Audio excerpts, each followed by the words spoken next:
Good afternoon and welcome to Wednesday's edition of the Warrior Daily. We're back on campus after a few snow days here. I'm joined by women's basketball coach Carrie Lohr. We've been 5-0 since we last talked before that Ashland game. Talk about that stretch and this 8-game winning streak a little bit and how your team's performing. Well, I would say that we were really playing.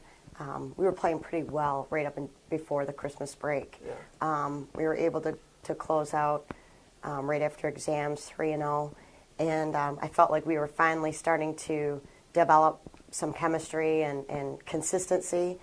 And then we have to take the NCAA break, which is good for all of us. It's good for me. It's good for the players. It just seemed like it was not the right time.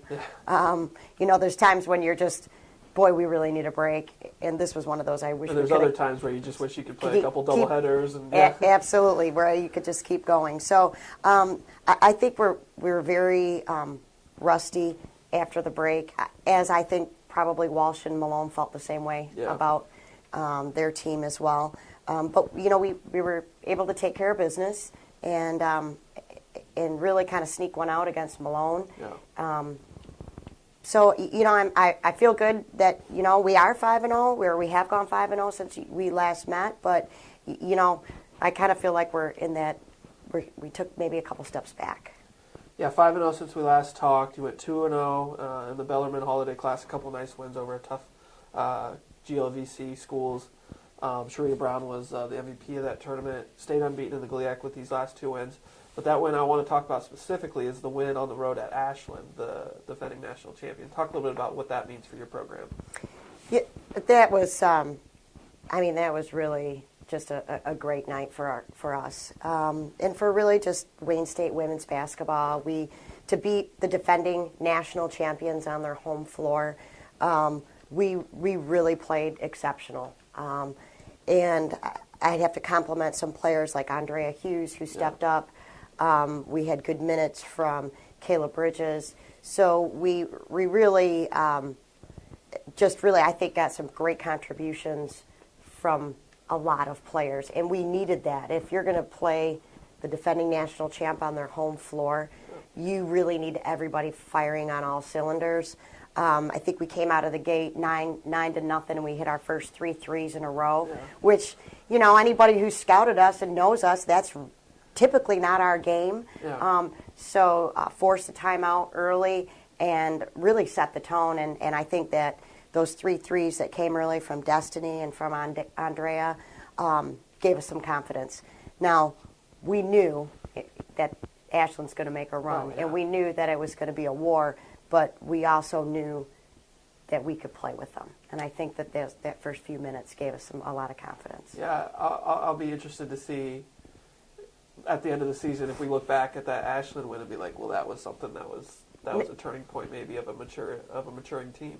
I think you're right. And then heading into Bellarmine and then winning 2 games down there on the road against GLVC teams, I mean, we played well there. And again, it was the confidence from that Ashland game. But I will say that after the Southern Indiana game, as much as I personally wanted to keep going, we were pretty wore out. I think it was 4 road games in 7 days, or 4 road games in 8 days. We had played Lake Erie prior. I think we were probably ready for a break. One of the best starts in program history, 9-1, unbeaten in the GLIAC at 6-0. Talk about kind of what your message is to the team day in and day out, so they keep it as a macro look rather than a big look. Oh my gosh, what are we doing? Talk about what you're saying to the team.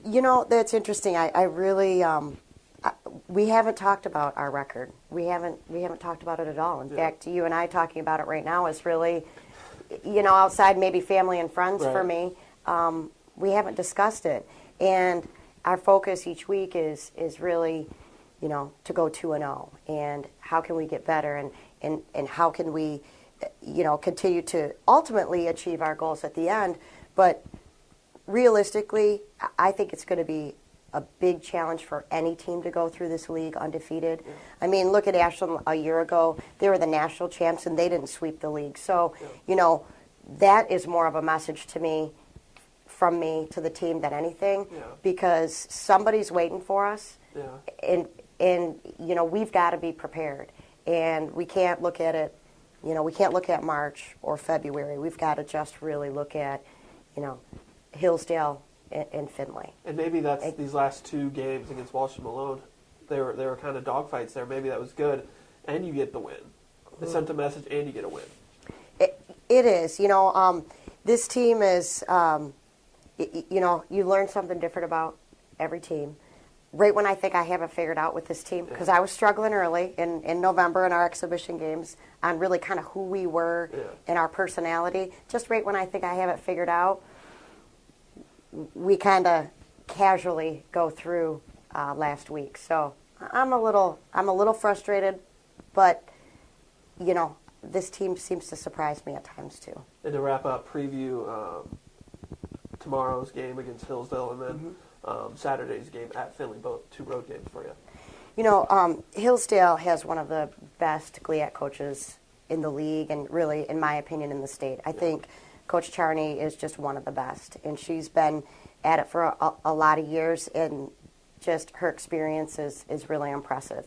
So to be playing Hillsdale at Hillsdale, they don't lose many at home, Hillsdale. So this is going to be a war. We've got to, really just play possession by possession against them. They have one of the best rebounders. I think the best rebounder in the country right now. She's certainly leading the GLIAC, but I think most recently I looked up and they have the best rebounder in the country. It's like our post players need to rise to that challenge. That now you're going to get to see what this looks like on a national level, and that's my message to my bigs. We've got to step up and compete against their post players. Talk a little bit about Findlay. Findlay and Wayne State over the last 2 years have really had some wars. We haven't always come out on top. I think last time we played them here in a league game, it was an overtime game. They got us in the GLIAC tournament. We ended up getting them in the NCAA tournament. So we definitely have developed a rivalry. Findlay, to me, is one of the, along with Michigan Tech, is really a fun place to play. Yeah. They really bring in a great crowd, not just for their men's games, but for their women's games as well.